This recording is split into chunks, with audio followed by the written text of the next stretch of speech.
Buenas noches. Buenas noches a todos y a todas. La verdad es que es un placer organizar actividades con esta respuesta del público. En esta 10ª temporada que hemos retomado el pasado mes de nuestros encuentros, que en esta ocasión se han convertido en reencuentros. Después de la que hemos pasado, el otro día recordaba que la última actividad que hizo CIPSA justo antes del lockdown, justo antes del confinamiento, fue precisamente las 12ª Jornadas Nacionales de Actualización en Violencia de Género, una semana antes de que nos encerraran, ¿no? Hemos vivido todos una transición difícil, pero bueno, este año intentamos retomar este proyecto y ya digo que con esta respuesta tan fantástica por parte vuestra es un placer organizar actividades de este tipo. Y así seguiremos y así continuaremos a partir del mes de enero, como luego cuando cerremos este encuentro os comentaré. Bueno, hoy tenemos a una invitada de excepción que ya tuvo a bien acompañarnos en la temporada. Quiero recordar que en la 6ª temporada de nuestros encuentros y que estoy seguro de que vais a disfrutar enormemente por la calidad científica de Carmen y por su capacidad comunicativa. Yo que la verdad que me muevo bastante por el mundo mundial, la verdad que he conocido a pocas comunicadoras como Carmen. Ella va a pensar que esto es peloteo, pero es verdad. He escuchado a mucha gente hablar, pero Carmen tiene una capacidad de transmitir conocimientos que además son muy complejos muchas veces, y precisamente hoy vamos a hablar del mundo de las neurociencias, vamos a hablar del mundo de la neuropsicología. Así que dicho esto, os voy a presentar a nuestra invitada y os voy a presentar también a quien va a asumir hoy el rol de entrevistarla, que es nuestra compañera, la directora del centro, Ángela Carrera Camuesco, que como sabéis es psicóloga especialista en psicología clínica. Bueno, voy a leer un poquito el currículum de Carmen, es mucho más extenso, pero he hecho un resumen, para que sepáis la talla y la trayectoria que la doctora Carmen Sarabia Cobo viene teniendo a lo largo de su actividad, de su carrera profesional. Ella es actualmente docente e investigadora en la Facultad de Enfermería de la Universidad de Cantabria, secretaria del Comité de Ética de Proyectos de Investigación de la Universidad de Cantabria, coordinadora del Grupo de Investigación de Enfermería del IDIVAL, Instituto de Investigación Sanitaria de Valdecilla, y también es profesora tutora en el Centro Asociado de la UNED de Cantabria en asignaturas de las carreras de Psicología, Trabajo Social y Criminología. Carmen es enfermera, licenciada en Psicología, en la rama de Psicología Clínica, y doctora en Psicología en el área de Neurología por la Universidad Complutense de Madrid. Su área de especialización es la neuropsicología, envejecimiento y demencias. Es especialista en inteligencia emocional, liderazgo, gestión del talento y trabajo en equipo. Es también especialista en coaching personal y empresarial. Especialista en gestión emocional y también en gestión del estrés. Sus principales líneas de investigación se centran en cuidados en la vejez, cuidadores y atención a las personas con demencia. Lleva años impartiendo formación en áreas de habilidades personales como gestión del estrés, inteligencia emocional y neuropsicología de funciones cognitivas, a través de programas a los que han accedido más de 200.000 estudiantes a nivel mundial. Y también especialista en procesamiento de las emociones en varias ediciones de un curso de verano que se celebró muy recientemente, este último verano, en la Universidad de Cantabria en sus cursos de verano. Trabajó además como enfermera asistencial en atención primaria y en residencias de mayores. Carmen, es un honor, un placer tenerte hoy con nosotros y lo único que os pido es que la disfrutéis. Sabéis que este es un espacio abierto, podéis interrumpirnos en cualquier momento. Este pretende ser un espacio de comunicación entre nuestra invitada y quienes habéis decidido dedicar una parte de la tarde a acompañarnos. Por tanto, os invito y os animo a vuestra participación activa en este reencuentro con Carmen Sarabia. Muchas gracias.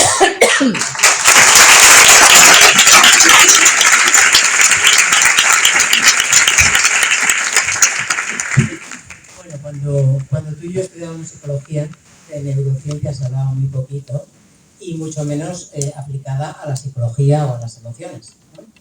Quizás una primera pregunta sería distinguir entre la neurología, neurociencia y neuropsicología, o si tiene relación entre ellas, un poco distinguirlas o ver cosas en común. Pues lo primero, muy buenas noches a todos. Me van a permitir darle las gracias a Ángela y a Carlos y sobre todo agradecerles públicamente iniciativas de este tipo donde gratuitamente ofrecen a todo el mundo algo que para mí es muy importante, que es hablar de temas de salud y de bienestar mental y emocional. Así que públicamente gracias, porque son de los pocos profesionales en Cantabria que lo hacen. Y después son amigos, así que está muy bien. Y muchas gracias a todos ustedes por venir, porque veo muchas caras amigas y para mí es un honor, sobre todo el reencuentro pues, con compañeros que no veía de atención primaria desde hace mucho. Hay estudiantes de enfermería que he visto por ahí en psicología, gente que, bueno, pues no nos conocemos y gracias por vamos a hablar de este tema tan interesante, que es el tema del coco y de las emociones y el bienestar emocional. Desde hace ya unos 15 años, más o menos, Ángela y yo no me acuerdo cuando acabamos la carrera de psicología, pero hace ya un poco. No me lo recuerdo. Hace un poco, pero Ángela se conserva mejor que yo, aquí donde la ves, toda estupenda.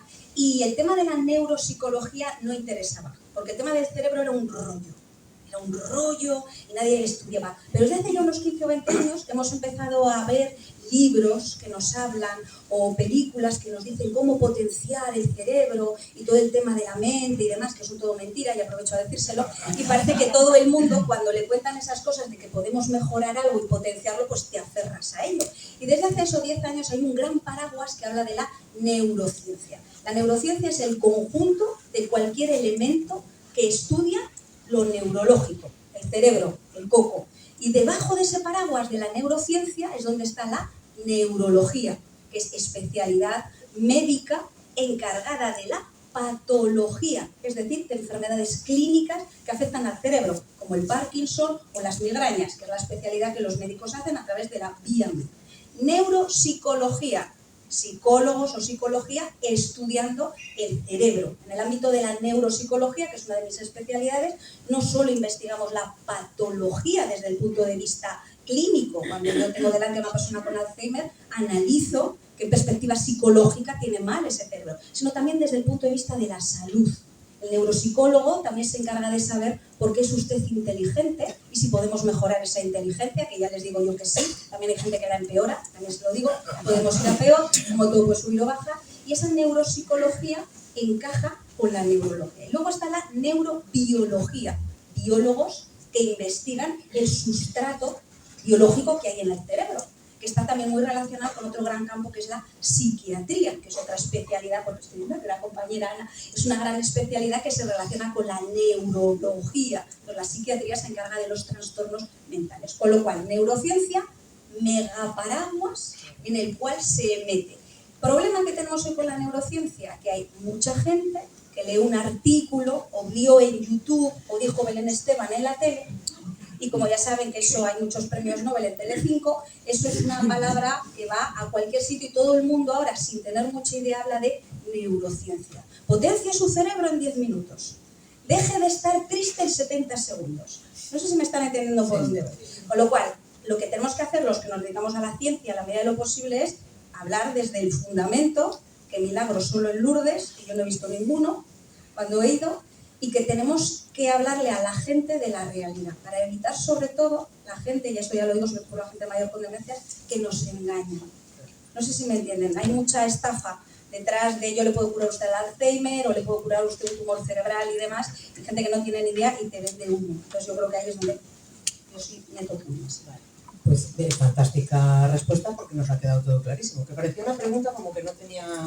Bueno, sí, un poco como dime las diferencias, pero claro, hay mucho, ¿no? Bueno, la neurociencia se aplica a la psicología, a la psiquiatría, pero también se está implantando en otros campos, como las artes, la filosofía, la sociología, también en la economía, el derecho, la ética, la educación y, por supuesto, en el campo de las emociones. Pues la segunda pregunta importantísima es ¿qué son las emociones? Ahí tienes, para darle... Resuma usted en un minuto una asignatura completa que se llama Psicología de las Emociones. Eres capaz. De la carrera de Psicología hay una asignatura que se llama Psicología de las Emociones, que es preciosísima, en la cual nos explican qué son las emociones. Ya les adelanto que las emociones están ahí por algo. Y que usted a veces cuando siente emociones le gustaría apagar, sobre todo si son emociones tristes, ¿verdad? Tener aquí un interruptor, decir quiero dejar de estar triste, pero las emociones cumplen una finalidad. Las emociones son todo proceso involuntario que de manera rápida y automática da una respuesta fisiológica o corporal, que luego lo voy a distinguir con lo que son los sentimientos. Las emociones están innatas en nuestro cerebro, luego podemos aprender a modularlas, pero es una respuesta rápida, inmediata e intensa que siempre se acompaña de una respuesta emocional o corporal. Habitualmente, si estoy muy triste, ¿qué es lo que sentimos? ¿Qué le apetece a nuestro cuerpo hacer en general? Hay gente que ya saben que llora para adentro. Los de Aragón y toda esta gente, ¿no? La gente llora para adentro. ¿Qué hace? Nos apetece llorar. Y es algo que no puedes evitar. Cuando estamos alegres, a no ser que estés en una cultura donde sonreír, que hay una concreta, está muy mal visto, tú cuando estás contento, imagínense el 22 de diciembre, a usted le toca la lotería. Aparte de querer ir donde su jefe y decirle, todo por ti, lo que te apetece es sonreír. Pues esa respuesta es la emoción, que es algo que es automático, rápido, instantáneo y que responde a estímulos externos de una persona que me cae bien y automáticamente ustedes se han reencontrado con gente y te sale el abrazo y la alegría. O a estímulos internos, cuando yo pienso en algo triste que me ha ocurrido. Pero la emoción, como digo, es la respuesta instantánea, a distinguir del sentimiento. La diferencia, eso es, de los sentimientos y quizás también de las pasiones, que es otra cosa diferente, te lo complico. Las pasiones. No se lo puedo complicar, Ay, cómo nos gustan las telenovelas. Piense. Sentimiento. El sentimiento, sin embargo, es un estado mantenido en el tiempo y tiene un componente consciente. Por ejemplo, ejemplo típico. No sé si se han enamorado alguna vez. Venga, que sí. Alguna vez. O sea, aunque fuese de la profesora de parvulitos, un compañero en la primaria. El sentimiento del amor. Cuando tú de pronto ves a una persona que te agrada o que te gusta, de entrada puedes sentir un algo, ¿no? Ese... Ay, venga, que sí, que las mariposas en el estómago, créanme, hasta el final. El amor es ese momento de... Ay, me ha mirado, no me ha mirado, sí me ha mirado, no me ha mirado. Ay, esa es la emoción. Es una respuesta rápida, fisiológica, donde hay rubor, se te acelera el corazón, etc. Pero pasa rápido, porque si no sería insoportable. Si eso se pues ya saben ustedes que el amor a gilipollas, pues imagínense mucho tiempo. Gente que toda la vida, pero bueno. Ese estado, que es la emoción corta, si yo la mantengo en el tiempo, porque hablo con la persona, porque mantengo contacto, porque piensa, se transforma en sentimiento. Y el sentimiento, por lo tanto, es un estado que dura en el tiempo. Por lo tanto, la emoción de tristeza es rápida e instantánea y desaparece. El sentimiento es algo que perdura. Por ejemplo, he perdido a un ser querido, la primera emoción suele ser de shock, suele ser algo repentino o de tristeza profunda, pero luego va a dar lugar a otro tipo de sentimientos. Esos son los que duran en el tiempo. La emoción tiene una finalidad de supervivencia, el sentimiento tiene una finalidad de conexión emocional, que son cosas distintas. Vale, y... He respondido a las pasiones, porque de las pasiones hay teorías que dicen que el ser humano es pasional y hay otras teorías psicológicas que dicen que lo de la pasión, pues mire usted, no, porque los pasiegos, yo soy pasión. Entonces nosotros pasiones, pues las justas, ¿no? Entonces, es un debate de las pasiones que, bueno, no vamos a entrar porque ya Hipócrates dijo los 4 humores, pero bueno. Sí, no es para este foro, a lo mejor tenemos cosas más interesantes. Bueno, si hay emociones básicas y emociones más complejas, ¿todas son igual? ¿Cómo va el asunto? Como todo en teoría de psicología, y los psicólogos, psicólogas que estamos en la sala y hay unos cuantos, el 50% de los psicólogos afirman una cosa y el otro 50% afirman la cosa contraria. Es decir, ya les adelanto que la psicología es la única ciencia donde no hay verdades absolutas, con lo cual no se crean todo, ¿no? Entonces, dentro del mundo de las emociones y de la clasificación de las emociones hay teóricos. Y hay un gran teórico, que es el doctor Paul Ekman, que es uno de los grandes expertos, que se fue a una tribu de Papúa Nueva Guinea a trabajar con hombres y mujeres de una tribu que nunca habían visto al hombre blanco. Y él decidió investigar si ellos tenían las mismas emociones que nosotros, que vivimos en el mundo actual. Tiene un libro precioso que publicó en la década de los 60. Y este hombre, y es en el que yo basé, por ejemplo, mi tesis doctoral, y yo estoy más o menos de acuerdo, dice que las emociones básicas son las que tenemos marcadas genéticamente. Están programadas en tus genes. Casi todas las teorías y estudios lo confirman, aunque hay algunos que dicen que no. ¿Qué significa que estén marcados en tus genes? que da igual el momento de tu vida, la cultura, el aprendizaje, que estés en una tribu, que hayas sido primo de Donald Trump, que eso modifica, yo creo, que las emociones, lo que sea, se desarrollan desde el feto. Y esas 6 emociones básicas, él define que son 6, son la alegría, que es la primera que desarrolla el feto. Si tú haces, cuando se desarrolla la carita de un bebé, no sé si aquí alguien ha sido mamá hace poco y te dan esa foto preciosa y todas las abuelas se emocionan con la ecografía, el bebé, la primera emoción que experimenta en el rostro es la alegría. Y es la última que perdemos antes de morir. Una persona con Alzheimer es la última emoción que abandona. Luego está el miedo, que es innato, la tristeza, la sorpresa, el asco, que es muy importante, el asco, ¿no? Y también está, he dicho, la sorpresa. Genéticamente son innatas, porque una persona ciega de nacimiento, que nunca ha tocado, sabe que las personas invidentes tocan el rostro de otras personas para saber sus sentimientos. Sin haber tocado nunca un rostro, expresan esas emociones. Por lo tanto, las tienen marcadas innatas. Y son universales. Cualquier persona, en cualquier lugar del mundo, tú le haces así, excepto si tienes cara de psicópata, ¿no? Y va a reconocer que es un rostro de alegría. Entonces, esas son las básicas. Hay otros autores que dicen que no son 6, sino que son 8, y hay autores que dicen que no son innatas, sino que se aprenden culturalmente. Yo lo aprendo en mi casa. Ustedes saben que hay casas en las que llorar está mal visto y que los hombres no lloran. Y hay culturas en las que sonreír y enseñar los dientes es signo de mala educación. Pero eso ya es la cultura, eso se modela después. Emociones. ¿La ansiedad es primaria también? La ansiedad no se considera emoción. Vale. La ansiedad no se considera emoción. La ansiedad es un trastorno, porque es un trastorno con mayor o menor intensidad, que puede tener varias fuentes. La principal fuente de la ansiedad es el miedo. La ansiedad viene del miedo, eso dice la teoría, no lo digo yo, lo dice la teoría, porque cuando tengo miedo, la incertidumbre que nos pasó con ¿se acuerdan? El confinamiento, ¿qué va a pasar? ¿Nos vamos a morir? O ahora mismo va a subir más la luz, ya les digo yo que seguro que sí, el gas, va a venir la guerra, el miedo genera ansiedad. Las emociones complejas son el cúmulo del amor, donde aparece la solidaridad, etcétera. Es decir, la mezcla de esas básicas generan las complejas. Y bueno, has dicho lo de estar como instintivas, como inscritas a nivel genético. ¿Se pueden modificar? Porque hay algunos adultos que han tenido pues una trayectoria emocional de respuestas emocionales similares, hablo de las complejas, ¿no? Si esas se podrían cambiar. ¿Y qué parte de instinto podría cambiarse? ¿Esas no? ¿Cómo se hace eso de cambiar? Si no pudiésemos cambiar, los psicólogos clínicos no tendríamos que existir. ¿Porque para qué?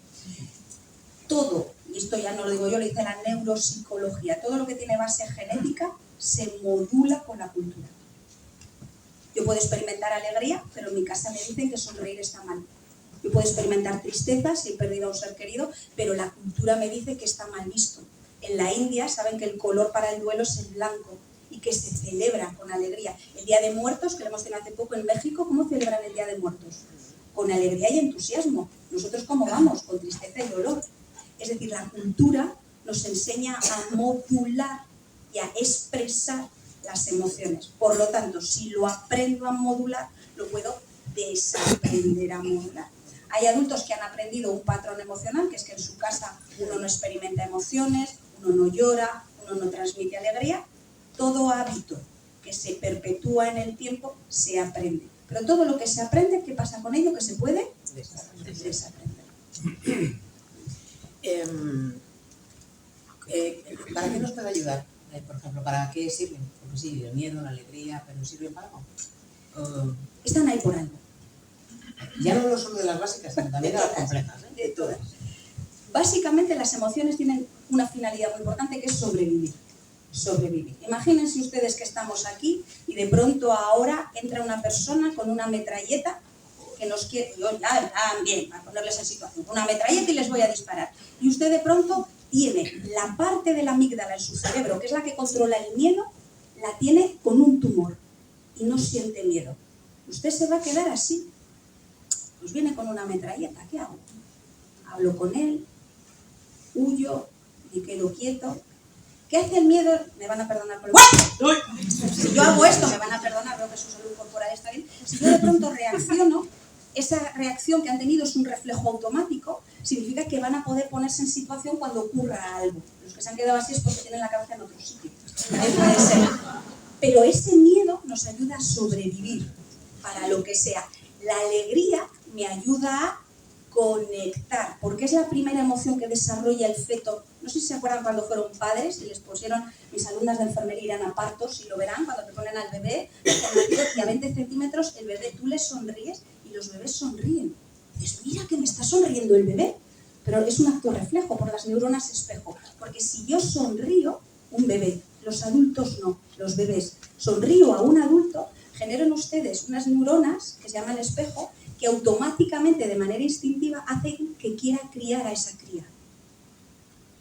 Cuando un bebé me sonríe, automáticamente, aunque usted no quiera ser padre ni madre, tenga instinto paternal, maternal muerto, que puede ser, cualquier cría o bebé que le sonría, algo se activa en usted genéticamente, porque lo tenemos marcado para poder criar a las crías.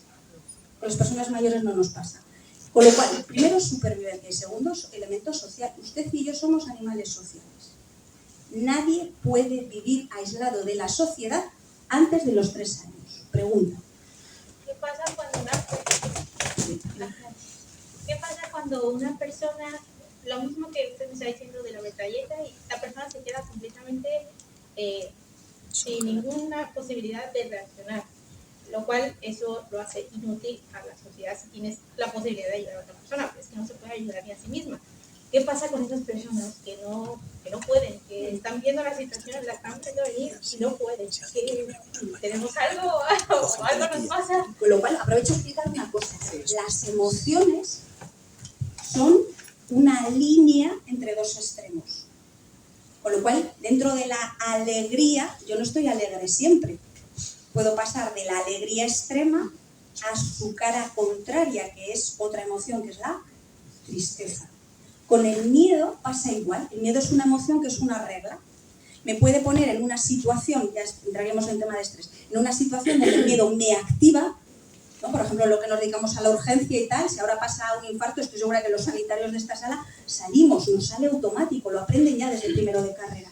Pero en el otro extremo del miedo está la parálisis. Con lo cual, el miedo me puede activar para huir o me puede activar para quedarme out. ¿Por qué nos quedamos chocados en situaciones de miedo? No se sabe muy bien por qué, pero ya adelanto. Hay una teoría que dice que dentro del mundo de los cazadores y las víctimas, nosotros en teoría somos cazadores, ¿no? Cazamos a las víctimas. Pero imagínense una gacela y un león. La gacela, cuando tiene miedo porque el león va a atacar, ¿qué hace? O huye o se queda paralizado, porque cuando me hago la muerta, ¿qué hace el león igual? Se va. Entonces se cree que a veces nos quedamos bajo shock por ese mismo motivo, porque te supera la situación, tu cerebro no conecta y te dice, no puedo, que le pasa a muchísima gente cuando hay un accidente. De eso se sale como por aprendizaje. Ahora bien, ¿cuántas oportunidades tienes para aprender? Muy pocas, muy pocas. Con lo cual, no es malo, simplemente es la reacción que tiene el organismo ante el miedo. Nada más. Bueno, pues hay asociar un poco como la emoción con la acción, pero también con el pensamiento. También se relaciona con lo que piensas, supongo. ¿Pensamos todo el tiempo? Sí. Y ustedes dirán, bueno, igual mi cuñado no. ¿No? ¿Pensamos todo el tiempo? Sí y no. El tema del pensamiento es un tema, hay otra asignatura de la carrera de psicología, se llama psicología del pensamiento, que es heavy metal. Y en este caso concreto mucha gente pregunta, ¿somos emoción o pensamiento? ¿Pienso todo lo que hago o siento todo lo que pienso? A nivel estructural del cerebro, y esto es muy neuropsicología, la primera estructura que se desarrolló en el cerebro fue la más antigua, que es la que nos permite sobrevivir, donde están los instintos, los reflejos que les han hecho saltar. Luego se desarrolla toda la parte del cerebro encargada de las emociones, porque las emociones son más importantes para la supervivencia que el pensamiento racional, porque les he dicho que las emociones son rápidas, automáticas, instintivas. Y luego la última parte del cerebro que se desarrolló fue el pensamiento, la parte cognitiva. Influye lo que siento en lo que pienso, pero es que lo que pienso también influye en lo que siento. Hasta no hace muchos años había una teoría que decía, usted cuando toma decisiones, aquí tiene un coche, y el piloto que lleva el coche suele ser el pensamiento lógico y racional que nos dice, viene Navidad, no comas polvorones, el turrón no es bueno, come poco, Maripili. Esa es la parte racional que suele llevar el coche. En el copiloto se creía que está la parte más emocional. Y las emociones, junto con el inconsciente, lo que les gusta es disfrutar. Hay gente que le gusta sufrir también, pero no, disfrutar. Come el polvorón. Si va a venir Putin y nos va a arrasar. Come hoy, vive mañana. Total por un polvorón. Ese discurso que tienes contigo misma, que nos autoengañamos y nos contamos tonterías. Pues hasta ahora se creía que el piloto era la parte racional y el copiloto lo emocional, pero las últimas teorías dicen que es justo al revés. Quien pilota nuestra vida son las emociones, el deseo, el quiero, el miedo. Y es el copiloto, que es el racional, que le dice, vale, tú conduces, pero ya te digo yo por dónde ir. Porque el polvorón, o no sé si les gusta el polvorón, el turrón de chocolate, estas cosas que lo que no mata engorda, pues esas cosas malas, pues es la parte racional la que te dice, por uno no pasa nada, total el médico no se va a enterar, si la enfermera de primaria no se entera. Con lo cual, las últimas teorías dicen que el pensamiento como finalidad es modular y conducir lo que sentimos. Oye, es verdad que estabas hablando antes de la amígdala y tal, que hay un hemisferio, no se me estaba oyendo, ¿verdad? Un hemisferio cerebral que es más emocional y el otro hemisferio es más racional. ¿O no hay esa distinción? ¿Está todo mezclado? ¿O?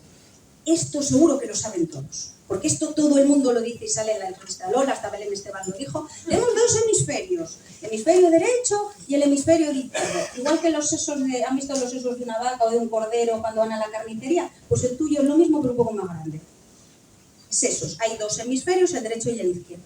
Durante mucho tiempo se dice de manera genérica que el hemisferio izquierdo es el encargado de la parte más racional. Es donde está el lenguaje, el cálculo matemático, el área espacial, los físicos, ¿no? Veo por ahí a Diego, estos raros que tienen la mente muy rara, los ingenieros tienen ese cerebro supone más desarrollo. Y el hemisferio derecho se cree que es el encargado de la parte más emocional y demás. Falso, ya se lo adelanto, falso. ¿Por qué existe esa teoría? Porque los profesores, docentes, ya que hay unos cuantos, los docentes, cuando tenemos que explicar cosas muy complejas, no solo a los estudiantes, sino al público general, lo que hacemos es fragmentarlas para que sean más fáciles de comprender. Por eso, desde hace mucho tiempo se dijo, el hemisferio izquierdo es racional, el hemisferio derecho es emocional. Y luego, porque hemos visto que cuando una persona se lesiona el hemisferio izquierdo, y el caso más conocido de la historia de la neuropsicología y neuropsiquiatría fue Phineas Gage, que fue un señor que trabajaba en el ferrocarril y le saltó un hierro y le atravesó el ojo izquierdo y el hierro salió por aquí arriba. Un hierro. ¿Se murió? No. Sobrevivió. Sin ojo. Y le faltó un cacho entero del lóbulo frontal izquierdo. Cambió completamente su personalidad. Siguió llevando vida normal, pero completamente normal. Pero empezó a ser muy impulsivo, no planificaba, tuvo cambios de humor y empezamos a decir, ¿qué hay en el hemisferio izquierdo que él ha perdido que gestiona estas áreas concretas? ¿Qué significa esto? Hay zonas de su cerebro que controlan cosas concretas. Una de ellas, el área de Wernicke y el área de Broca, que están en el hemisferio izquierdo, que son los que permiten que usted hable, que usted articule el lenguaje. Si usted tiene un tumor o un ictus, probablemente usted tenga problemas para hablar. Pero ¿realmente el hemisferio izquierdo se ocupa solo de eso y el derecho solo de eso? Respuesta, no. El cerebro trabaja en red, con lo cual cuando se activa una zona en el izquierdo, se activa otra zona parecida en el derecho. Luego hay una cosa genial con tu cerebro, que tu cerebro es el único órgano plástico. Y cuando digo plástico es que es dúctil. Una persona tiene un derrame cerebral y con adecuada rehabilitación tenemos una unidad de ictus en Valdecilla, que es de lo mejor que hay en España, y una rehabilitación posterior. Esa zona que se ha lesionado se puede recuperar, porque las zonas de alrededor cogen la función que estaba realizando. Con lo cual, cuando vuelva a decir Belén Esteban, o Pablo Motos en el hormiguero, es que el hemisferio izquierdo, ustedes les dirán, no, Pablo, eso lo explican así para que lo entienda todo el mundo, pero el cerebro funciona en El almacenamiento, por ejemplo, o sea, el cerebro almacena muchísima cantidad de información. Eso lo sabemos a nivel racional, digamos, pero en la parte emocional también se almacena en la misma localización. ¿Cómo hace el cerebro para Es como la memoria emocional, digamos, que nos hables un poquito de esto. Vamos con otra asignatura, psicología de la memoria, que es otra asignatura de la carrera que es preciosísima, pero es complicada. La memoria, que es mi área, ¿no? Ahí es donde entra el Alzheimer, todas las demencias y todo lo demás. Tenemos una capacidad de memoria que se ha dicho hasta ahora que es ilimitada, pero porque no ha habido un vasco para contar cuánto es capaz de almacenar. Vamos, ilimitada ya les digo yo que no. La lógica nos dice que no es ilimitada. No tiene usted ahí una memoria que es capaz de recordarlo todo, aunque nosotras tengamos mejor memoria que vosotros. Pero eso es cultural, ese es otro tema, ese es cultural. Tenemos una memoria que es limitada, los últimos estudios dicen que en torno a 4 o 5 terabytes, que es muchísima información, pero para poder adquirir nuevo conocimiento tengo que perder conocimiento previo, porque es que si no, ya les digo yo que es que no entra todo. Otra cosa es que haya gente con mejor o peor memoria. Dentro de los tipos de memoria hay 15 tipos de memoria. 15. Tengo mala memoria y ahí te pregunto yo, ¿de cuál de las 15 andas mal? ¿Me comprende lo que estoy diciendo, verdad? La grande es la memoria a corto plazo, que es lo que ha hecho usted esta mañana. ¿Os acordáis de que habéis desayunado? De lo que hicisteis ayer, ¿qué ropa llevabais el sábado? Esa es la memoria a corto plazo, que es la más reciente. Luego está la memoria a medio plazo, de aquí a 6 meses, y la memoria a largo plazo es el gran almacén donde está todo lo que has vivido. Dentro de la memoria a corto plazo hay 6 tipos de memoria. El bucle fonológico, que usted sea capaz de recordar lo que he dicho hace 30 segundos. Que mis estudiantes, como voy muy deprisa, suele ser menos, pero no les da tiempo a coger apuntes. Está el bucle fonológico, está la memoria de trabajo, está la memoria visual, está la memoria... En la memoria a largo plazo está la memoria semántica. No sé si me sigue. De todo, si tú quieres fijar algo para que pase a tu memoria a largo plazo, esto para ser estudiante, para el día del examen es muy importante. Todo lo que se vincule a una emoción se va a recordar mejor. El aprendizaje es emocional. Por eso tú te acuerdas de situaciones que has vivido, igual no te acuerdas bien de cómo fue. Imagínate una discusión. No me acuerdo qué dijiste, pero sí me acuerdo de lo que sentí. O una persona, un cliente, te ha hecho un comentario y igual no te acuerdas de qué te dijo, pero sí te acuerdas de qué te hizo sentir. Todo lo que se vincula a emociones se fija mejor. ¿Por qué? Porque todo el área del cerebro, que es enorme, dedicada a las emociones, está justo al lado del hipocampo, que es el gran área de la mente. Y como nos defienden a nivel vital, será muy importante tener esa información. Súper importante. Por hablar un poquito de las enfermedades asociadas a las emociones. O sea, sí, fallamos en alguna emoción, no sé si está bien planteada, fallar en alguna emoción, o alguna enfermedad falla, ¿cómo se asocia? ¿La enfermedad y la emoción o la emoción con la enfermedad? Como un ejemplo. Por ejemplo, si yo no sé nombrar mis emociones o no las siento, no las sé nombrar, puedo tener alexitimia. Por ejemplo, o si tengo Parkinson, que ya sería una enfermedad, a nivel emocional, ¿qué tipo de problemas nos puede traer? O sea, va en dos caminos. A ver, aquí tengo 2 enfermeras especialistas en psiquiatría, que son compis de la facultad. Vamos a separar cosas. Me acaban de diagnosticar un cáncer. Eso le queda a todo el mundo claro. Primera reacción, sorpresa. Segunda reacción, voy a luchar, pero en un momento determinado tiene que aparecer la tristeza, de shock, pero luego es un sentimiento de tristeza. ¿Es esa situación de cáncer la que puede provocar una depresión? ¿O quizás es que he venido arrastrando una depresión subclínica y es la que ha ocasionado la aparición del cáncer? Ese círculo vicioso o raro no está claro todavía. No es que no tengamos respuesta, es que no lo sabemos. Hay estados emocionales que ocasionan o provocan determinadas enfermedades y hay enfermedades que lo que hacen es posicionar o disparar determinados estados emocionales. De todos ellos, el más preocupante, claramente, y el más vinculado, la depresión mayor y los estados de ansiedad. Que en muchas ocasiones, uniendo con lo que acaba de decir, lo del alexitimia ahora lo cuento que es más complicado, en muchas ocasiones yo no sé decirle a usted, porque esto nos pasa a las enfermeras y a los médicos, no sé decirle qué tengo, pero tengo un desasosiego. No sé si es hambre o es que se me cierra el estómago, es que dejo de dormir y de pronto me duele aquí las cervicales y tengo un dolor en el lumbago y analizamos y hacemos la entrevista y resulta que no hay una enfermedad física, sino una manifestación de emociones que no se manejan. Eso se le llama enfermedad somática. Lo vemos mucho con las úlceras de estómago, que tienen un gran componente con el estrés. ¿Qué significa? Que lo físico y lo emocional están fuertemente vinculados. Yo no puedo separar el cuerpo de lo emocional. Por eso tenemos que enseñarle a la gente a leer lo que nos pasa. Porque lo que le pasa a usted igual no es que tenga hambre, es que tiene ansiedad o está preocupado porque su hijo no aprueba.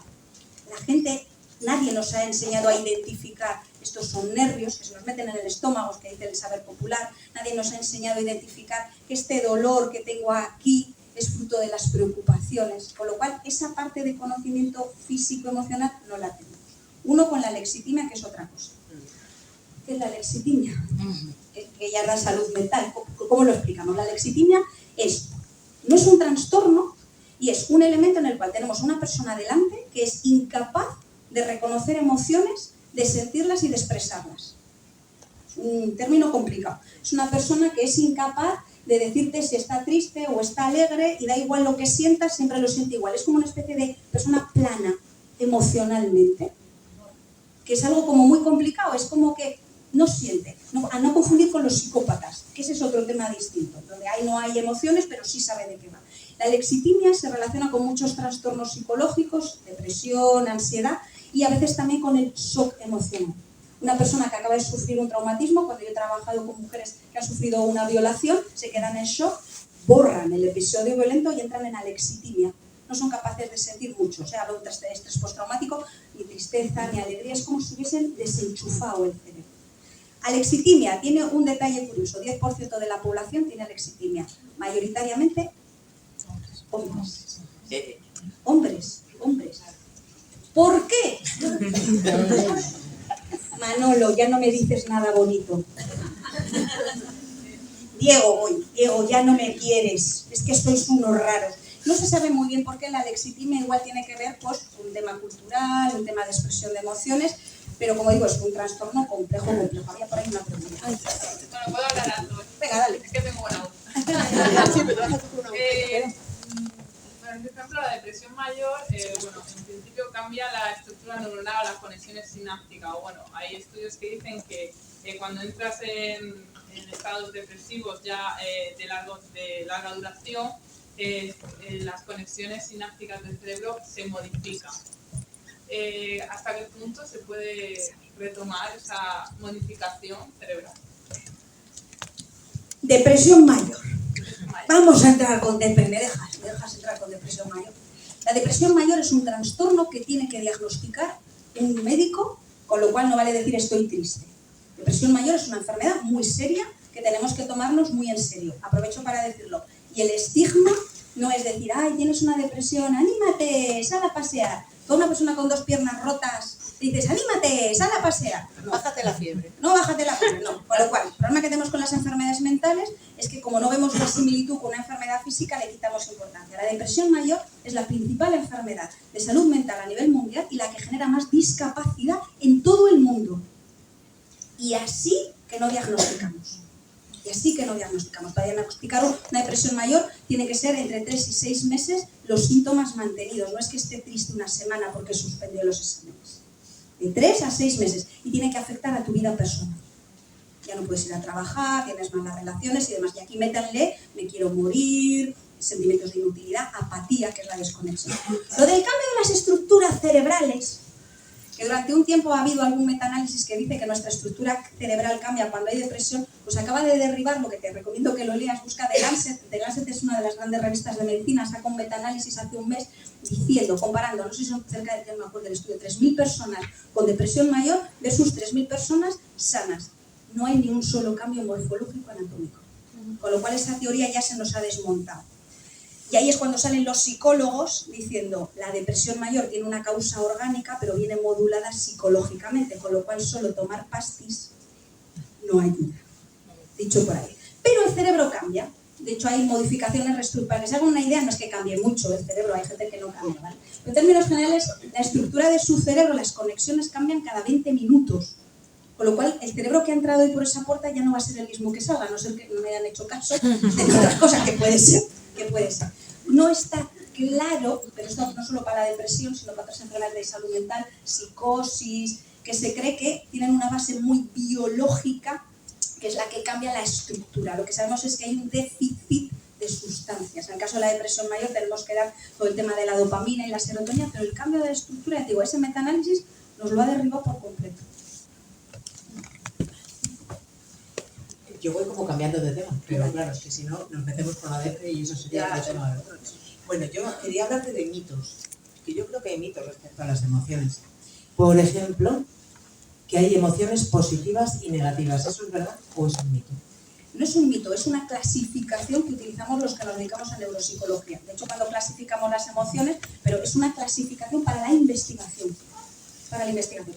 La única emoción positiva es la alegría. Todas las demás se consideran negativas, entre comillas, miedo, sorpresa, tristeza, pero es una clasificación y la clasificación la hacemos los seres humanos. Con lo cual, olvídense del concepto de positivo o negativo, porque el miedo y la tristeza son tan importantes y necesarios en su vida como la alegría. Y usted me dirá, pues que yo no quiero estar triste, porque estar triste es muy malo. Necesitamos estar tristes para valorar la alegría. Necesitamos sentir miedo para valorar la esperanza. Todas las emociones, incluida la tristeza, tienen un componente necesario para su vida. Claro, sería un poco la intensidad, la frecuencia y la educación en las que ocurren, pero no en sí mismos, ¿verdad? Como positivo o negativo. A ver, un mito que yo creo que también es, no se puede controlar. Vamos allá. Secundarias. Voy a sacar a Bruce Lee. Bruce Lee decía, Las secundarias. pequeño Shaolin, puede usted tener autocontrol y capacidad para controlar. De hecho, uno de los principios del budismo es la capacidad de controlar las emociones, no para no sentirlas, sino para vehiculizarlas adecuadamente. Porque les he dicho que las emociones son inconscientes. Puedes aprender a autocontrolarlas, a ser como los políticos, ¿no? Que aprenden la carrera de todo va bien, todo va bien, y que se lo creen. Es que hay gente que se lo cree. Lo que haces es reconocer la emoción y modularla, pero es inconsciente la emoción. Vas a sentir miedo, aunque eres capaz de autocontrolarla. Ahora bien, capacidad como los budistas, de tener tal pleno autocontrol que no son capaces de experimentar alegría, tristeza, requiere muchísimo entrenamiento y muchísimas técnicas de reestructuración cognitiva. Con lo cual, sientan, no tengan miedo a sentir. No sé si me entienden, sientan, no se anestesien. Otra, si eres racional, es que no tienes emociones. Gente que es muy racional no tiene emociones. Pues para bien o para mal, sí. Con lo cual eso de es que eres muy racional, no tienes sentimientos, Paco. He oído algo de alesitimia. Ahora entiendo estos años de matrimonio. No. Las personas racionales tienen algo que está relacionado con otra asignatura que no ha salido, que es psicología de la personalidad. La personalidad. Cada uno tenemos una personalidad, tiene ahí un componente genético. Les adelanto que se hereda por rama. Si se parece usted a papá en lo físico, mire la personalidad de papá. Si se parece usted a mamá en lo físico, mire la personalidad de mamá. Aunque muchas veces heredamos un combinado. Todo el tema de ser racional es algo que has aprendido y está relacionado con la personalidad y con que en tu casa son mucho más racionales. Esto es muy fácil. ¿Se dejan ustedes llevar por el corazón o por la razón cuando toman decisiones? Y me dirán, depende del tipo de decisión. Y casi todo el mundo me dirá, yo cuando conozco a una persona siento un latido y ya sé yo si va a ser bueno o malo. He tenido yo una corazonada. Esa es la emoción que nos ayuda a tomar decisiones, pero cuando lo analizamos es la que entra en concepto es la racionalización. Hay personas muy racionales porque han aprendido que les va mejor en la vida siendo racionales. Y hay personas que son emocionales, que esta la usan lo justo porque cuando se dejan llevar por las corazonadas aciertan más. ¿Es una mejor que la otra? Es el método que usted ha aprendido para tomar decisiones en la vida. Otra es que si eres muy emocional, eres muy sensible. ¿Esto sería así? Eres muy emocional y eres muy sensible. Hay personas muy racionales con alta sensibilidad al otro. Personas muy racionales con alta sensibilidad al otro. Ser muy sensible está muy relacionado con un sentimiento muy complejo que es la empatía, que es la capacidad de ponerme en el lugar del otro y conectar con él. Ahora están hablando mucho en psiquiatría de los PAS, personas con alta sensibilidad, que es algo que existe desde la intemerata, pero que ahora alguien le ha puesto un nombre y ha escrito un libro y se ha forrado. La psicología suele funcionar así. Esas personas con alta sensibilidad lo que han desarrollado son mecanismos de lectura en los demás que le permiten saber qué estás sintiendo. Hay gente muy buena leyendo. En términos generales, las mujeres, por aprendizaje, aprendemos a leer. ¿Les suena el ¿qué te pasa, cariño? Y nosotras decimos, nosotros me da nada. Y el otro se queda diciendo, pues vale.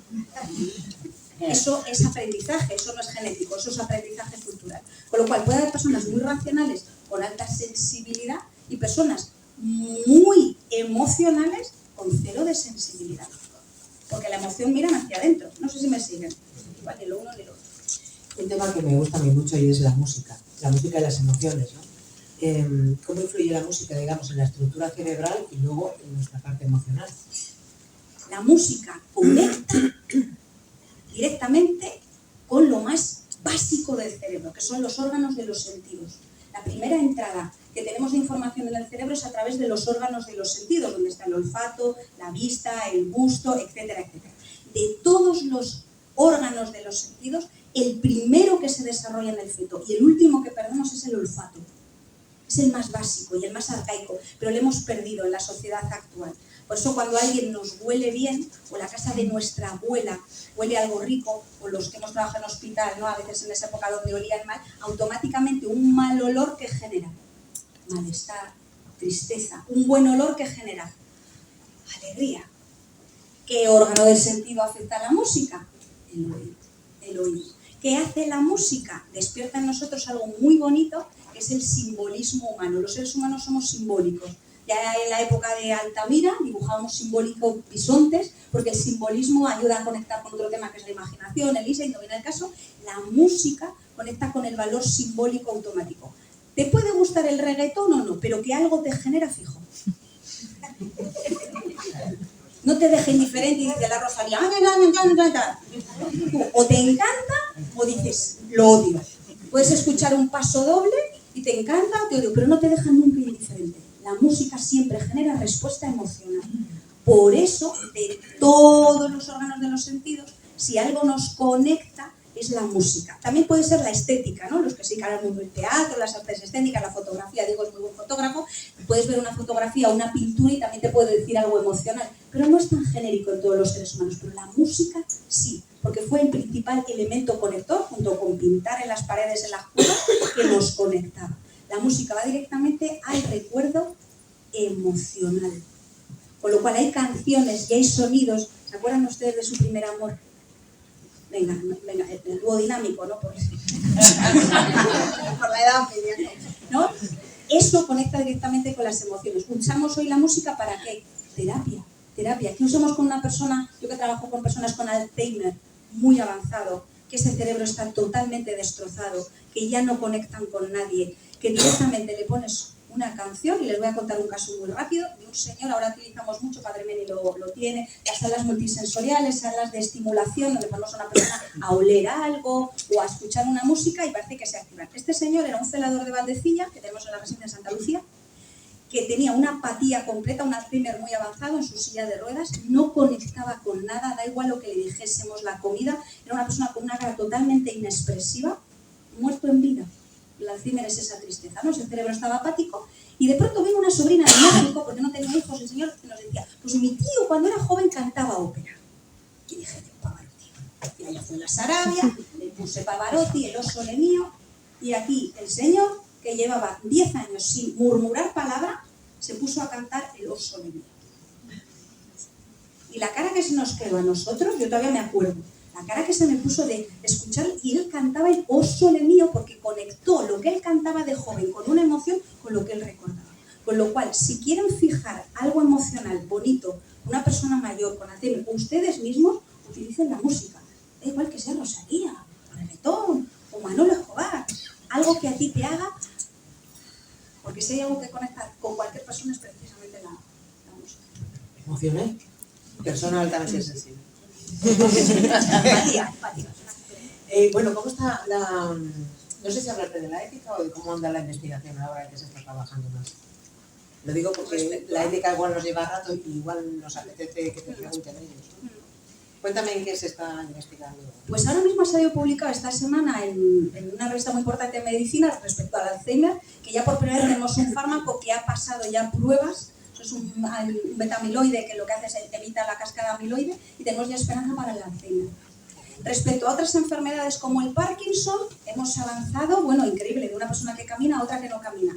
Y ya respecto a la depresión mayor, que tenemos un problema muy serio de depresión y de ansiedad a nivel mundial, no sé si vieron la portada del diario Montañés del domingo, noticia interior a 2 páginas, aumento de los intentos autolíticos y de suicidio en los adolescentes, aquí Ana nos puede contar y Cristina un montón, y no es tanto que hayan aumentado los intentos autolíticos de suicidio en los adolescentes, sino que la pandemia ha precipitado un sentimiento de tristeza, apatía, soledad, etc. Y en España nos estamos poniendo morados a tratamiento antidepresivo y ansiolítico. ¿Tenemos tratamiento eficaz y fiable a día de hoy? Todavía no. ¿Los antidepresivos nos han ayudado mucho? Sí. ¿Son la solución sola? No. ¿Tenemos que añadir terapia? Sí. Y sobre todo lo que tenemos que hacer es visibilizar que no puede haber estigma cuando alguien tenga un trastorno mental del tipo que sea. Y respecto a la ética de la investigación, si hay un país riguroso, aunque les va a sonar raro, de verdad, un país riguroso en investigación ética, a la hora de hacer bien las cosas con medicamentos, tratamientos, y que aquí hay muchos sanitarios, es España. Tenemos una ley que nos aprieta. Luego hay cosas que se hacen muy mal. Pero en investigación hay cosas que se hacen muy mal. Le podéis preguntar, espera una roquera, os va a pasar Carla el micro para que se los oiga bien, ¿vale? No, de voz. Pero ¿oyen bien los de allá atrás? ¿Oyen bien los de atrás? Sí. Bueno, lo pasamos. Para un niño autista, ¿qué tipo de incidencia tiene con los sentimientos? Qué buena pregunta. Vamos con el autismo. El autismo es un trastorno neurológico con base genética que reúne un paraguas enorme de posibilidades. No hay 2 autistas iguales. No hay 2 autistas iguales. El autismo es un niño, porque después se hace adulto, que tiene muchísimas dificultades para conectar con el otro. No son capaces de desarrollar empatía, la pueden aprender pero les cuesta, no son capaces de mirarte y saber que estás triste o que tienes necesidades, a eso se le llama metamente. La teoría de la metamente es aquella que cuando el niño crece es capaz de saber que si mamá me hace así es porque he hecho algo malo, él no es capaz de identificar.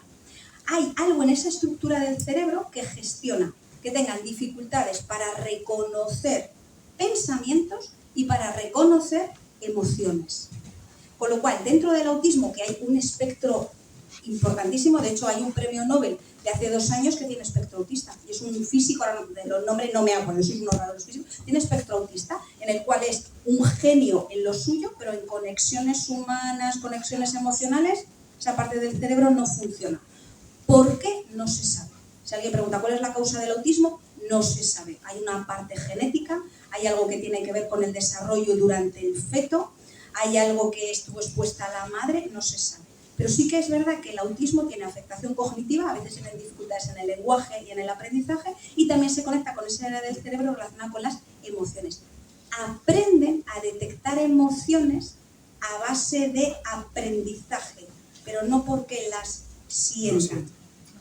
Sin embargo, las básicas sí las desarrollan, la tristeza, la alegría, pero no las expresan con la misma intensidad que un niño sin autismo de su edad. Es un tema. No me mueves, hay que moverse. Yo tengo 2 preguntas. La primera es muy cortita. Has mencionado que hay una cultura en la que no está bien visto sonreír. ¿Cuál es esa cultura? Es una cultura que está en la India. Dentro de la India ya saben que funciona por castas. La India es la tercera carrera que hice fue antropología, porque creo que la cultura es muy importante. Entonces está mal visto mostrar cualquier tipo de emoción. Pero eso también lo vemos en la cultura asiática.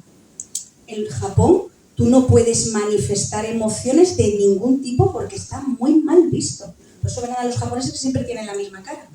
Estoy muy enfadado contigo, la misma cara. Estoy muy alegre de verte, la misma cara. Y no es que tengan un problema, es que lo tienen aprendido culturalmente. Pero hay una concretamente que está tan mal visto que a los niños desde pequeños se les castiga si lloran, si muestran enfado o si muestran ira. ¿Y qué sentido tiene eso? ¿Qué clase de niños van a...? Cuando se enfrentan a una cultura, nunca tenemos que ir con el concepto de entenderla desde nuestro lugar, sino desde el suyo. Y esa respuesta te la da la antropología. Culturalmente lo desarrollaron así, ahora mismo no me acuerdo, pero sus dioses les habían dicho que cuando mostraban emociones, los espíritus iban más a... Con lo cual ahí hay toda una evolución cultural. La cultura son las respuestas que damos para sobrevivir en sociedad. La cultura son las respuestas que damos para sobrevivir en sociedad. La religión es una respuesta que damos para vivir en sociedad. El por qué es de mala educación pegar a la gente nos ayuda a vivir en sociedad. No sé si me entienden, pues esto probablemente sea algo de eso. Vale, la segunda pregunta, cuando te da un ictus, por ejemplo, la parte izquierda del cerebro, o sea, el lenguaje se deteriora, pero ¿y te puede afectar que te dé un ictus a la parte derecha del cerebro? Y entonces, ¿qué pasaría? O sea, el lenguaje lo conservas, pero ¿cuál es lo que fallaría? Vamos a ponerlo en orden. Cerebro. Un ictus es un derrame cerebral, es decir, que de pronto se ha roto algo y la sangre fluye, o un coágulo que de pronto cierra una arteria, no llega a la sangre y se muere esa zona. Es decir, el ictus puede tener dos causas, hemorrágica o un trombo. Hasta ahí bien. Con lo cual, en función de eso, la evolución va a ser distinta. Un derrame o un trombo puede afectar y aparecer en cualquier lugar del cerebro. Normalmente hay zonas donde más aparece. Si me da un ictus en el hemisferio izquierdo, hay una cosa que se llama decusación bilateral en los mamíferos y no sabemos por qué. El hemisferio izquierdo controla la parte derecha del cuerpo. El hemisferio derecho controla la parte izquierda del cuerpo. Si me da ese ictus en la zona del cerebro que se encarga del lenguaje, que es Broca y Wernicke, tendré una dificultad para hablar. A esa dificultad se le llama afasia. Cuando la persona habla, se le llama disartria. Por eso muchas veces detectamos ictus cuando de pronto miras a la persona y empieza a hablar raro. Un ictus. No tiene necesariamente que quedársele tonto el brazo. En función del área del cerebro se verá afectada una zona u otra. ¿Me puede dar un ictus en el área derecha? Sí. ¿Va a afectar al lenguaje? No. Pero igual lo que ocurre es que ha afectado la zona motora que controlaba el brazo. Y entonces verán que hay personas que, no sé si los han visto, arrastran el pie y la mano, se llama hemiplegia. Pero eso funciona de dos cosas. El lugar donde ocurre el ictus, la velocidad con la que le llevemos al hospital, con lo cual a la mínima que vean a una persona que tiene dificultades para hablar, que se le ha quedado paralizado un rostro, que el ojo se cae, rápidamente baldecía, pero aunque no sea nada, porque cuanto antes activemos el código ictus, antes podemos curar esa hemorragia o tratar justamente el trombo. Y a veces lo tratamos tan bien que no quedan secuelas. No sé si me entienden, con lo cual el ictus depende del lugar del cerebro, de la zona que afecte, de la velocidad y de la rehabilitación. De hecho, hay gente que le da ictus y ustedes no lo saben, porque no le ha quedado ninguna secuela. Y hay veces que dan ictus y aparecen cosas muy, muy serias. Vale, gracias.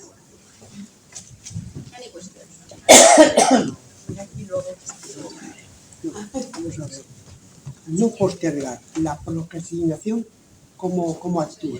Procrastinar. Porque dice que es una cuestión biológica, que la señora Carrera antes habló de la amígdala. Interviene la amígdala y tal. ¿Cómo procrastinar? No lo entiendo. Procrastinar. Procrastinar es dejar de hacer las cosas. Procrastinar tiene, ya se lo voy a adelantar. No postergar, se diferencia de postergar. Procrastinar es, tengo que estudiar. Me voy a mirar a mis estudiantes, que estas son todas muy buenas. Procrastinar es, tengo que estudiar. Ya lo haré. Tengo que hacer la declaración de la renta. Ya lo haré.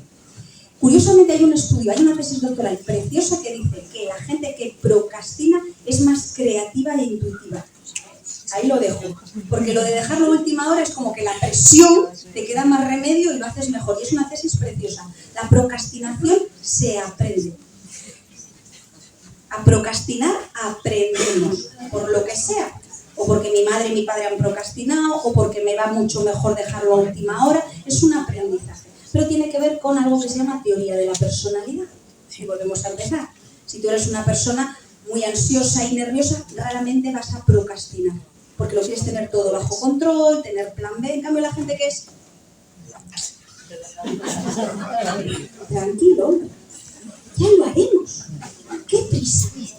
Eso tiene mucho que ver con rasgos de personalidad y con aprendizaje. Pero un tema muy interesante, el de la procrastinación. Toda una tesis doctoral. Pero ¿cómo interviene la amígdala? La amígdala es una zona, es una estructura del cerebro que se encarga del procesamiento de las emociones, fundamentalmente del miedo.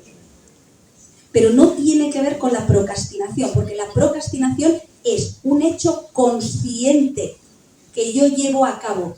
no voy a estudiar, ya lo haré. Y todo lo consciente está en los lóbulos frontales y la amígdala es subcortical.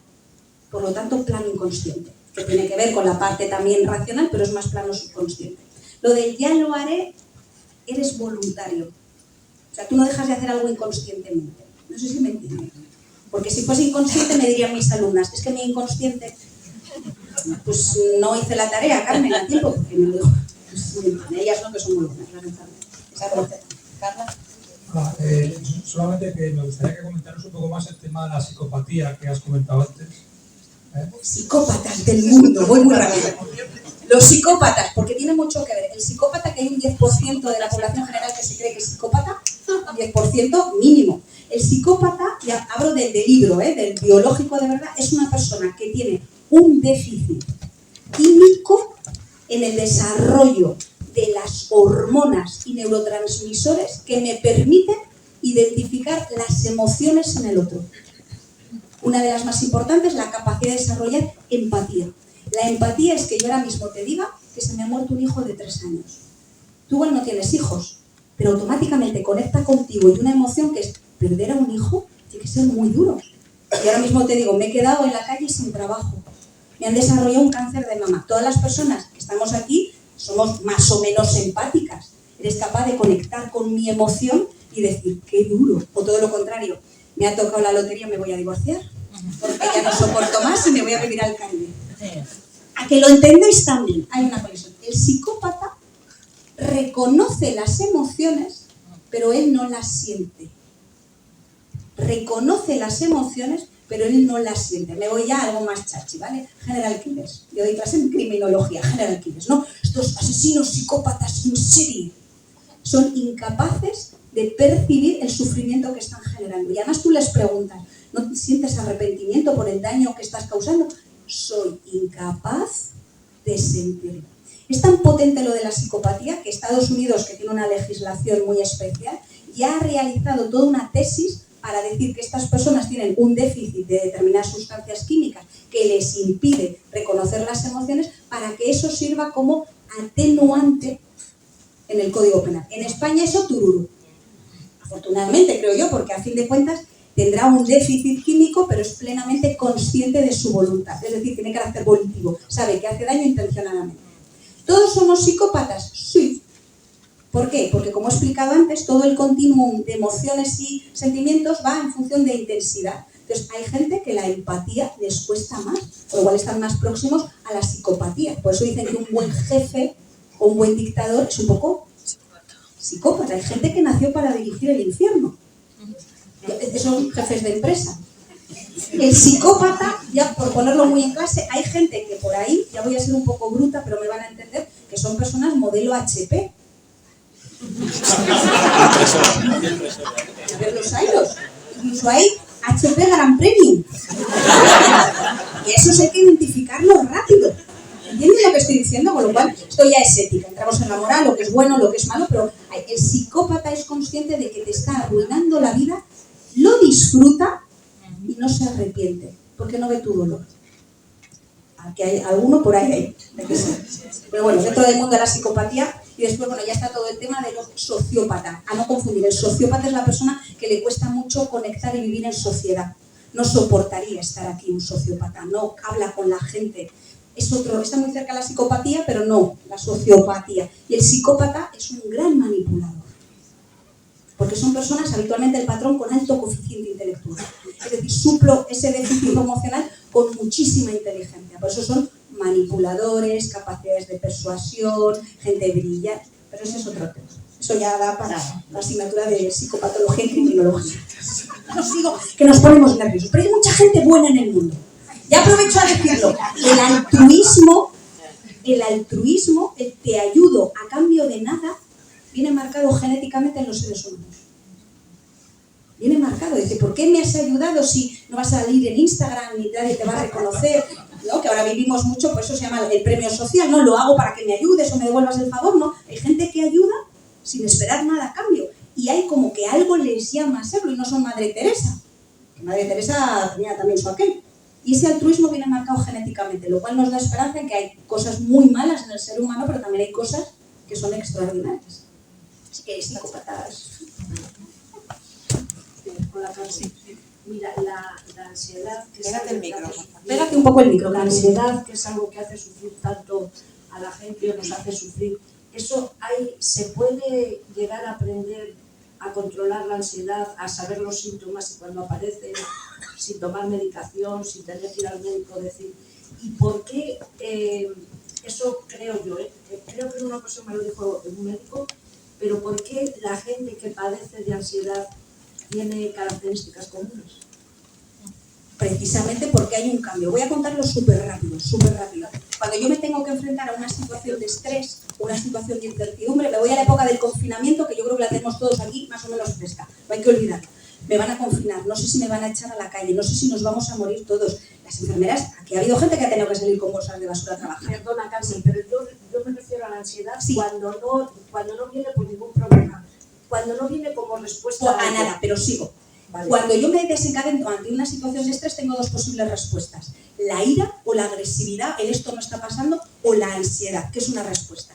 Hay personas que han aprendido a responder con ansiedad ante cualquier situación y ese gatillo se queda activado. Con lo cual, de pronto, a veces se dispara y tú estás tan feliz. De si no hay nada que lo ha provocado, si lo tengo todo, ¿por qué de pronto empiezo a notar palpitaciones o me estoy comiendo la cabeza si no ha pasado nada? O de pronto haces un castillo de un grano, porque eso es un aprendizaje que has tenido a lo largo de tu vida que igual no has detectado. No sé si me estás entendiendo. En algún momento ha sido tu mecanismo de respuesta ante situaciones, la ansiedad te ha desbordado y la ansiedad es la base del miedo. Y el miedo es incertidumbre, parálisis, ansiedad es ocuparse antes de, es preocuparse antes de que ocurra, porque comerse la cabeza y es una de las bases importantes de la depresión. ¿Qué tenemos que hacer cuando ocurre eso? Uno, voy a ser muy simple, párate. ¿Qué me está pasando? Analizar desde la razón, no desde el sentimiento, la razón. ¿Por qué tengo palpitaciones? ¿Por qué me como la cabeza? ¿Por qué tengo aquí un desasosiego interno que es que no tengo ni idea? Primero desde la razón. Oye, no encuentro respuesta. Voy a gestionar la ansiedad sin tomar nada, que es la vía rápida. Igual puedo ir a hablar con alguien. Pues mira, no quiero ir a hablar con nadie. El principal elemento para engañar esa ansiedad es cambiar el foco de atención. Porque ¿qué hace cuando tú rumias una preocupación? Empiezas a darle vueltas y te la llevas a la cama y te levantas por la mañana. Y es que aunque no haya ninguna preocupación, tú estés tan feliz, pero tengas hoy un mal rollo, cambia el foco. Tienes que buscar algo que distraiga esa ansiedad. Por eso cuando decimos salga usted a hablar con las amigas o póngase usted a ver Telecinco, que no es bueno, pero mientras usted se distrae, la ansiedad no es que desaparezca, pero causa menos efecto. La ansiedad es como una gota encima de una roca. Va cayendo, va cayendo. La ansiedad es algo que, no sé, imagínate un gráfico que llega a un punto y cuando ya no puedes más, no, por desgracia no. Eso es cuando llegas al pico del estrés y vuelve a bajar y dices, mira, alcanzo el pico de estrés, me pongo histérica y me relajo. No. El problema de la ansiedad, sobre todo la subclínica, que es básica, es que es así, es una meseta. Es tu estado natural. Eso es una faena. Porque cuanto más te mantienes en el estado natural, el cerebro aprende que ese es su estado normal. Y de pronto un día estás muy bien y dices, qué raro, porque me siento bien, no estoy acostumbrada. Y vuelves otra vez al sentimiento de ansiedad. ¿Cuándo tenemos que ir a tratar la ansiedad? Cuando nos interfiere en nuestra vida diaria. No puedo trabajar, no me puedo concentrar, estoy muy histérica y tal, entonces hay que pedir ayuda. Y ahí la enfermera que llevo dentro dice que la medicación está para ayuda. La psicóloga dice que no, que hay que ir a terapia, pero el problema es que la pastilla va más rápido que la terapia. Y es el gran miedo, pero tenemos dos respuestas en nuestra sociedad. Y hay gente que no tiene ansiedad, responde con ira y agresividad y están enfadados todo el día. No sé si han visto, ya aprovecho a decirlo, han aumentado los ataques a sanitarios. La gente está muy, voy a decir un taco, mamá, muy encabronada. Muy encabronada y lo paga muchas veces con los sanitarios. Hay un residente que va a perder un ojo. Hace poco a un neurocirujano, pero bueno, este era otro tema, le ha sacado un hacha. ¿Por qué? Porque la gente, la ansiedad da lugar a miedo y tal, pero la agresividad genera demás. Con lo cual, párate a pensar qué te ocurre. No me ocurre nada, habrá que ir más profundo. Y eso solamente lo vas a ver en un sitio que es en terapia. Y otra, ¿qué es un brote psicótico?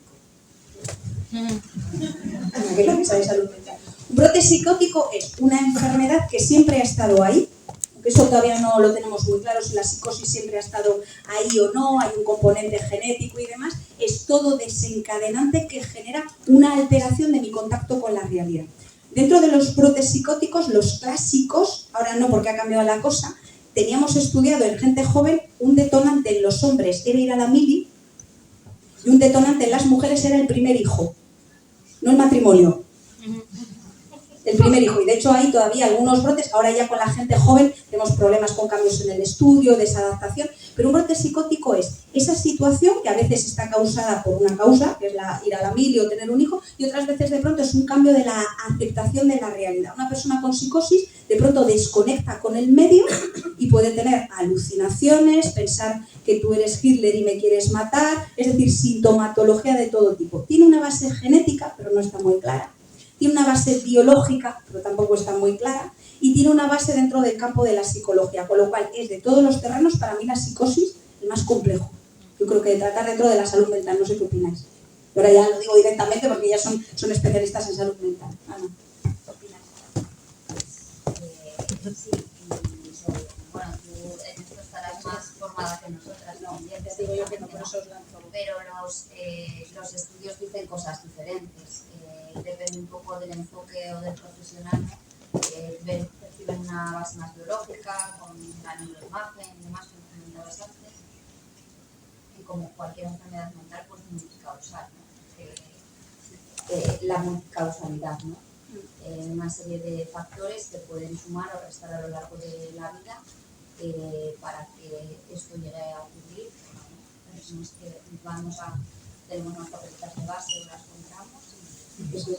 De hecho, los trastornos que son de psicosis, he sufrido un episodio episódico en la vida, hay gente que se recupera totalmente. De todas las psicosis, la más peligrosa es la residual, que es la crónica, que se mantiene a largo tiempo, son personas mucho más difíciles de integrar en la sociedad, pero por esto digo que una persona de pronto puede sufrir un brote psicótico. ¿Qué brotes psicóticos estamos viendo ahora en gente joven? Secundarios a drogas.